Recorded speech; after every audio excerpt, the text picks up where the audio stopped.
Você já se perguntou por que meros mortais têm acesso a máquinas como Panigale Fan 4 RS-M1000RRs ou Yamaha R1S?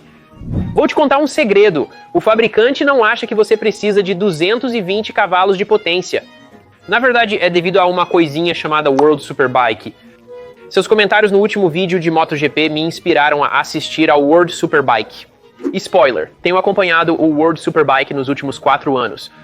O que eu originalmente pensei como uma espécie de enteado ruivo para o MotoGP acabou tendo ações de corrida fantásticas, personagens legais e motos com as quais você pode se relacionar, pois é possível comprar versões de produção das máquinas vistas na pista.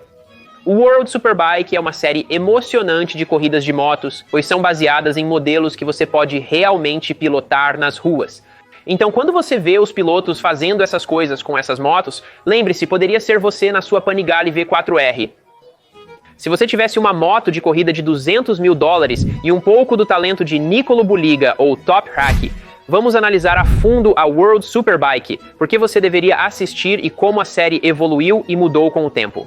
A World Superbike e a Moto Grande Prêmio podem parecer similares à primeira vista, mas há diferenças. Como mencionado em nosso vídeo, a Moto Grande Prêmio representa o auge das corridas de motos. Vamos fazer uma rápida explicação para te atualizar sobre a série, assim você pode começar a assistir. São protótipos de motos construídas do zero pelos fabricantes, ultrapassando os limites e a física do que pode ser uma corrida de 2 rodas, feitas especialmente para competir. Não é possível comprar uma moto da Moto Grande Prêmio, pois elas possuem aerodinâmica avançada, mais de 300 cavalos de potência em configurações de 1000 cc V4 e a Yamaha em linha 4. Além disso, existem muitas regras e regulamentos sobre a construção dessas máquinas, visando criar protótipos de motos de corrida que não estão disponíveis para compra em salões de exposição. O custo de uma máquina de Moto Grande Prêmio varia de cerca de $2,5 milhões a $4 milhões por protótipo. Pense nisso da próxima vez que você ver uma moto de Moto Grande Prêmio apenas sendo vendidas no pátio de cascalho, mas é aí que entra o World Superbike. As corridas são feitas em motos de rua homologadas, embora com muitas modificações, o que é bem legal. Com as corridas se tornando cada vez mais competitivas, os fabricantes continuam produzindo motos homologadas mais extremas. Você pode sair e comprar. É por isso que uma R1 de 15 anos atrás tinha cerca de 170 cavalos de potência, e uma R1 hoje tem 198. Ou porque a Ducati perdeu completamente a cabeça e fez uma variante V4R de sua máquina V4 que produz cerca de 240 cavalos de potência para uma moto de produção. Quando se trata de corridas de classe de produção, o World Superbike é a principal liga. Corredores e equipes estão utilizando motos da Kawasaki, Ducati, Yamaha e BMW, sendo a Bimota uma espécie de exceção que falaremos um pouco mais tarde no vídeo. As motos devem ser homologadas para uso em vias públicas.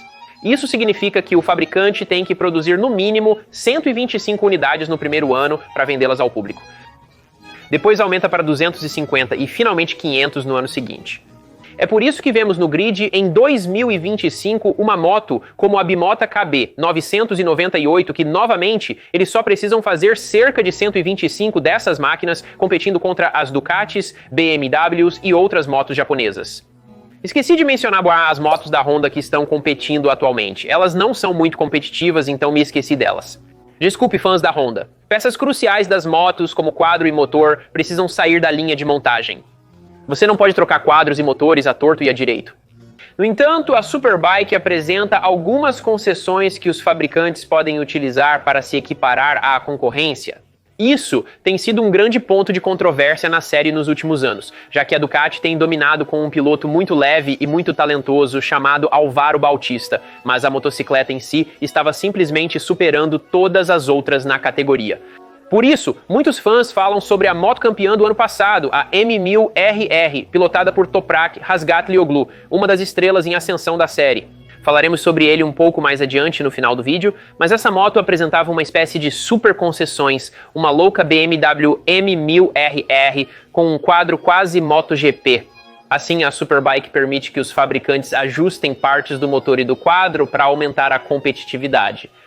Nas corridas de Superbike, os motores de 4 cilindros são limitados a 1000 cc É por isso que você verá variantes especiais R de motos como a Panigale 5.4, onde na versão de rua é vendida como uma 1103cc na 5, 4S, mas se você pegar a 5, 4R você terá uma 998cc, 5, 4 que gira quase a 16.000 rotações por minuto e tem um monte de coisas especiais nela. Apesar de usarem motos de produção, componentes internos como cames, pistões e válvulas podem ser modificados para maior agressividade ou competitividade. Mas a cabeça do cilindro e os cárteres e a caixa de câmbio devem permanecer de fábrica como enviados. Todas as equipes também usam um pacote eletrônico aprovado pelo World Superbike. Isso reduz o risco de um fabricante ter eletrônicos super avançados que lhes permita varrer a competição. A Ducati já está perto de rodar uma moto de MotoGP e World Superbike, não devemos dar a eles eletrônicos de MotoGP também. As ajudas ao piloto incluem controle de tração, empinada, largada e trocadores rápidos para cima e para baixo, mantendo o padrão tradicional do piloto, onde trocar para cima é empurrar para baixo e para trás é puxar para cima. Muitas dessas motos têm padrões de marchas específicos do World Superbike, onde o neutro tem um bloqueio diferente dos modelos exibidos no salão. As motos do World Superbike produzem cerca de 30 cavalos a mais que as de fábrica, totalizando 230 a 240 cavalos de potência, algumas um pouco mais.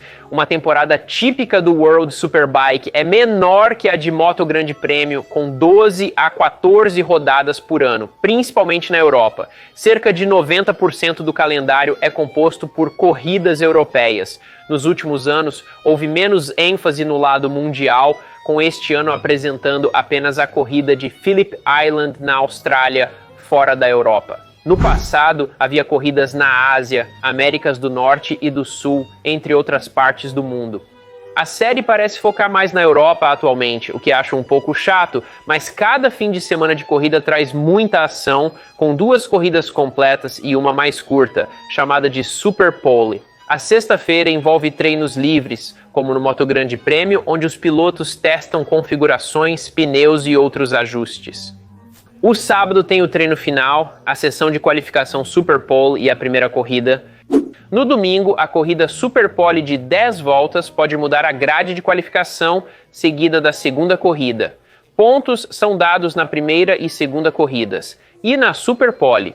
Similar ao Moto Grande Prêmio, há equipes de fábrica e independentes, sendo as de fábrica geralmente mais competitivas, com melhores orçamentos e motos, os melhores dados de fabricação e os melhores pilotos. Certo, para esta próxima parte, vamos ver se consigo listar todas as motos e pilotos de fábrica. Vamos começar com a equipe Aruba IT Ducati, que é uma equipe de fábrica da Ducati. Temos Álvaro Bautista e Nicolo Buliga lá. Você tem a equipe Pata Snack Yamaha, que é a equipe Yamaha na competição. Andrea Locatelli e Jonathan Rea estão presentes, mas Rea ficou afastado na temporada por uma lesão no tornozelo.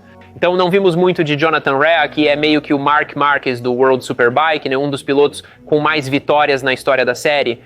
Você então tem a equipe Kawasaki World Superbike, que conta com Alex Lowes, irmão de Sam Lowes, um piloto de Moto2 que fez seu caminho para o World Superbike. E você também tem Axel Bassani, que veio da Ducati para a equipe Kawasaki. Você então tem o esforço de fábrica da BMW, é claro, com Toprak Razgatlioglu, a infame estrela turca que é bicampeão na série e um dos pilotos mais talentosos do mundo atualmente. E, claro, seu colega de equipe, Michael van der Mark, eu me lembro disso de cabeça. Há também o esforço da fábrica Honda com Iker Lecuona, esse piloto de MotoGP, e Xavi Vierge, piloto de Moto2, que veio para o World Superbike. As equipes independentes ou privadas no World Superbike usam as mesmas motos homologadas, mas com diferentes níveis de suporte. Algumas equipes têm 1 ou 2 pilotos, e outras contam com o suporte das fábricas. Porém, na maioria dos empreendimentos privados no World Superbike, quase todos estão usando o Panigale V4RS, por ser a máquina mais competitiva. Vamos falar sobre algumas histórias, pois as corridas de World Superbike são incríveis. Há mais ultrapassagens e ação no World Superbike, pois as motos têm menos componentes aerodinâmicos e usam pneus Pirelli, que têm um desgaste diferente dos Michelins do MotoGP, tornando as corridas realmente emocionantes. Se você já se entediou um pouco assistindo o MotoGP, confira o Superbike, há ações realmente boas. A era atual foi definida por esses grandes personagens e batalhas entre fabricantes e diferentes pilotos. Vimos a ascensão de Toprak Razgatlioglu, começando lá atrás em 2020 em sua Yamaha. Em 2021, ele se sagrou campeão mundial, destronando Jonathan Rea, que havia conquistado 6 títulos consecutivos. Jonathan Rea fez uma corrida ridícula na Kawasaki. Álvaro Bautista quase venceu o campeonato em 2019 com sua Ducati, o que foi incrível de se ver. Nos anos seguintes, em 22 e 23, Álvaro Bautista dominou absolutamente o esporte. Ele estava ganhando tudo à esquerda e à direita, com margens de cerca de 10 segundos. Os fãs apelidaram de Copa Ducati e diziam que a única vantagem de Álvaro Bautista era seu peso leve, permitindo-o arrasar nas retas. Sim, é verdade, Álvaro é um piloto mais leve e essa V4R tem um motor absurdo. Pessoalmente, nunca acreditei nessas marcas depreciativas feitas pelos fãs. Eu pensei que Álvaro e a Ducati formavam um pacote muito completo, mas mesmo assim, a série decidiu nerfar ele adicionando um peso mínimo extra à sua moto e também diminuindo o limite de rotações na moto. É quando entramos na era Toprak de 2024, onde ele basicamente ganhou todas as corridas e tudo mais, mesmo tendo perdido, acho, 2 ou 3 rodadas completas por causa de uma lesão que sofreu em Magny-Cours. Toprak é considerado o talento a ser observado no World Superbike, sendo fantástico de se ver nos freios. Ele faz coisas incríveis com a motocicleta. Se nada mais, assista ao World Superbike para ver Toprak pilotando, pois ele é quase um gênio como Marc Marquez na motocicleta. A BMW destruiu os campeonatos de pilotos, construtores e equipes em 2024, mas isso novamente foi porque eles tinham algumas concessões ridículas em sua máquina. Em 2025, essas concessões foram retiradas deles porque ganharam tudo no ano anterior e agora há mais paridade entre os diferentes fabricantes. A Yamaha teve uma ascensão notável em 2025. No momento da postagem deste vídeo, Andrea Locatelli está em 3º lugar no campeonato. Toprak está sempre lá em cima e, claro, o segundo ano do novato Nicolo Buliga também está tendo um ano fantástico. Buliga brilhou na Ducati. Ele é um piloto veloz e confiante, mas alguns problemas técnicos recentes o prejudicaram, o que é uma pena. Um dos aspectos mais interessantes da história do World Superbike é o fato de que Toprak sempre teve essa relação flertante com a MotoGP. E parece que para os 26 e 27 anos, ele pode realmente fazer essa mudança para a MotoGP com uma espécie de movimento louco para a Honda Racing Corporation e World Superbike, e então testando a moto da MotoGP, e então aparecendo em 2027 na MotoGP com as novas mudanças para a categoria de 850, os novos pneus e assim por diante. Como fã de ambas as séries, adoraria ver Toprak na MotoGP para avaliar seu desempenho e compará-lo aos talentos de altíssimo nível presentes na categoria. Uma coisa infeliz é que Toprak é um pouco mais velho do que muitos dos pilotos que estão surgindo na MotoGP e isso representa uma desvantagem inerente para ele. Mas vimos com Marc Marquez aos 30 anos, você ainda pode ser muito competitivo se estiver em forma e tiver esse nível de talento genial com a motocicleta. Outro fato pouco conhecido sobre o World Superbike é que muitos o consideram depreciativamente um cemitério de ex-pilotos da MotoGP ou pilotos da Superbike apenas se divertindo, o que não é verdade. Acredito que o nível de talentos no World Superbike está no ponto mais alto dos últimos tempos. Ou seja, Nicolo Bolega é um protegido da Academia Valentino Rossi, 46 de Valentino Rossi, se não me engano. Álvaro Bautista, apesar de estar envelhecendo, ainda é um ex-piloto de MotoGP extremamente veloz. Danilo Petrucci é um ex-piloto de MotoGP. Há personagens vindos de diferentes partes da série e do mundo. Um dos meus pilotos favoritos, Garrett Gerloff, veio do Moto América, fez carreira na Europa e se destacou com as motos Yamaha e BMW.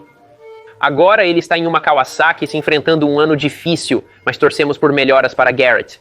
Vamos dar uma breve caminhada pela estrada da memória e falar sobre a história do World Superbike e por que ele existe. Porque quando você olha para as duas séries, MotoGP e World Superbike, você meio que pensa, cara, é realmente difícil para mim até mesmo perceber a diferença, mas é assim que as coisas mudaram com o tempo. Muitas décadas atrás não era esse o caso. O World Superbike começou em 1988 como uma alternativa ao MotoGP, ou como era conhecido na época, o Grande Prêmio de 500cc. Nos primeiros dias você tinha motos como a Honda RC30 ou a 5 FR 750R, que estava dominando com seu layout 540 camis, acionados por engrenagens. A Ducati entrou com a 851 e a 888 e começou a plantar sementes de sua dominação. O piloto americano Fred Merkel venceu em uma RC30 nos primeiros anos do World Superbike. Raymond Roche ganhou o campeonato com uma Ducati 851 em 1990. Nos anos 1990, a Ducati se tornou praticamente imbatível. Havia novas regras de deslocamento que permitiam que os L-Twins da Ducati fossem aumentados para 1000 cc, enquanto os 4 cilindros ainda tinham que ser limitados a 750. Esse deslocamento extra proporcionou à Ducati uma ampla faixa de torque, essencial para acelerar a partir dos ápices. Durante os anos 90, a Ducati conquistou 8 títulos mundiais de Superbike, demonstrando sua dominância na categoria. A Honda com a RC45 e a Kawasaki com a ZX-7R conquistaram apenas um campeonato cada, não alcançando o mesmo sucesso das Ducatis. A 916 da Ducati realmente mudou o jogo. As belas linhas, o pedigree de corrida, preciso dizer mais? Em meados dos anos 2000, mudanças de regras influenciaram a administração do World Superbike. A introdução de motores de 1000 cc para a categoria de 4 cilindros revitalizou o grid e mexeu com a competição. Você tinha a Honda CBR 1000RR, a ilustre K5 Gixxer e a Kawasaki ZX-10. No final das contas, a Yamaha iria destilar a partir de sua tecnologia MotoGP e introduzir uma variante Big Bang de seu motor de 4 cilindros em linha na Yamaha R1 de 2009. E coincidentemente, foi o ano em que eles ganharam o campeonato com Ben Spies, um dos meus pilotos favoritos de todos os tempos. O estilo de pilotagem com cotovelos para fora, a mentalidade vencedora e o fato de Ben Spies ser do Texas o consolidam como uma lenda para mim. E como todos nós sabemos, os anos 2000 viram uma explosão de motocicletas de corrida, tanto para as ruas quanto para o campeonato mundial de Superbike. As coisas decolaram nos anos 2010 com as motocicletas se tornando incrivelmente avançadas. Quero dizer, o salto estratosférico de uma R1 da era de 2009 para a R1 de 2015 em diante é bastante louco. Ímãos de 6 eixos, aceleradores ride-by-wire, controles avançados de mapeamento do motor, havia muita coisa acontecendo. E não seria um vídeo de Superbike mundial sem mencionar Jonathan Rea, o maior de todos os tempos da categoria, que ficou praticamente imbatível por 6 anos. Entre 2015 e 2020 ele conquistou 6 títulos seguidos. Até 2020 acumulando uma quantidade enorme de vitórias e um recorde incrível de pódios. A Aprilia entrou na festa no final dos anos 2000 com a RSV4 competindo de forma competitiva e a BMW também entrou, tendo Tom Sykes desde o início. Apesar de ter feito um bom trabalho com a BMW, eles eram frequentemente vistos como um pacote estranho e nunca conseguiram resultados expressivos nas corridas. Na verdade, até Top Rack começaram a vencer por eles, e ganhou o campeonato deles, eles basicamente ficaram sem vitórias por anos. E de fato isso nos traz à era atual, a Ducati revoluciona com a sua 5.4. É a moto de equipe independente mais popular para usar. Toprak está fazendo coisas incríveis com a BMW, estamos vendo ex-talentos da MotoGP infiltrando no campo e fazendo coisas incríveis. World Superbike é uma série de corridas muito interessante para assistir, mas uma coisa a ter em mente é que não são muitos pilotos que fazem a transição do World Superbike para o MotoGP. Isso foi feito algumas vezes com diferentes graus de sucesso, mas como eu mencionei, muitas pessoas pensam depreciativamente no World Superbike como o cemitério dos pilotos do MotoGP ou rejeitados desse paddock, o que eu realmente não acho uma avaliação justa. Muitos pilotos do MotoGP tiveram seu auge na classe principal e depois foram para o World Superbike antes de se aposentarem definitivamente, mas acredito que a série se sustenta por si só como uma competição de corridas que merece respeito. Estes são alguns dos pilotos mais habilidosos do mundo. O fato de serem considerados pilotos de grau B em relação aos de MotoGP de grau A não significa que você consegue acompanhá-los. Eu te prometo. Então, mesmo que não tenha o brilho e o panache da classe Premier de corridas de motocicletas, que é a MotoGP, o World Superbike parece um pouco mais caseiro, cultivado em casa, e as corridas realmente não têm igual. Se você busca muitas ultrapassagens, ação intensa e situações estranhas e loucas na pista, a World Superbike é a série ideal para assistir. Eu recomendo assistir tanto a MotoGP quanto a Superbike, pois é raro elas coincidirem no mesmo fim de semana. Assim, você pode aproveitar excelentes corridas de motocicleta durante todo o ano. O que é realmente legal é que essas motos baseadas em produção, usadas nas corridas de domingo, impulsionam as vendas na segunda-feira. Isso explica o sucesso de vendas da Ducati e BMW com suas motos de topo de linha, como a V4R e a M1000RR. Espero que tenham gostado deste aprofundamento no World Superbike. Postei este vídeo porque vocês o mencionaram bastante no meu vídeo de MotoGP. Acredite, assisto ao World Superbike por ser viciado em corridas. Obrigado por conferir. Quem é seu favorito na grade? Você prefere o Top Rack ou acha que Álvaro Bautista é o piloto a ser observado? Você espera que Jonathan Rea retorne ou que a Yamaha comece a obter resultados com Locatelli? Quem sabe, foi divertido fazer este vídeo. Pego vocês no próximo. Até mais. Acorde! Você está sonhando! Acorde! Acorde. Acorde! Nada disso é real! Nada disso é real! Nada disso é real! Acorde. Continue assistindo Yaminub!